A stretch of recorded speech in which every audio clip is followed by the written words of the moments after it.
Imelda மார்க்கோஸுக்கு 3000 ஜோடி செருப்புகள் இருந்தன என்று எல்லாருக்கும் தெரியும். ஆனால் அதற்கு அடியில் என்ன நடந்தது என்று யாருக்கும் தெரியாது. பெர்டினாண்ட் மார்க்கோஸ் பிலிப்பைன்ஸின் அதிபராக இருந்தபோது அவரும் இமெல்டாவும் சேர்ந்து ஒரு திட்டம் போட்டார்கள்.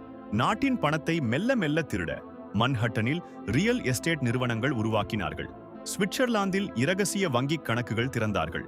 அணு உலை ஒப்பந்தங்கள் மூலம் கோடிக்கணக்கான டாலர்களை சுருட்டினார்கள். மொத்தம் $8 பில்லியன். ஒரு ஏழை நாட்டிலிருந்து திருட்டு வெளிப்படையாகவே நடந்தது. ஆனால் ஆடம்பரமான விழாக்கள் மக்களின் கண்களை மறைத்தன. சாதாரண பிலிப்பினோக்கள் பட்டினியில் தவித்தனர். 1976 மக்கள் புரட்சி வெடித்தது. மார்க்கோஸ் குடும்பம் நாட்டை விட்டு ஓடியது. ஆனால் கதை அங்கே முடியவில்லை. இமெல்டா திரும்பி வந்தார். செனட்டில் தேர்ந்தெடுக்கப்பட்டார். அவரது மகன் பெர்டினாண்ட் மார்க்கோஸ் ஜூனியர் 2022 அதிபரானார். உலகில் சில திருட்டுகள் இருக்கின்றன, அதில் திருடர்கள் வெற்றி பெறுகிறார்கள். இது அந்த கதை.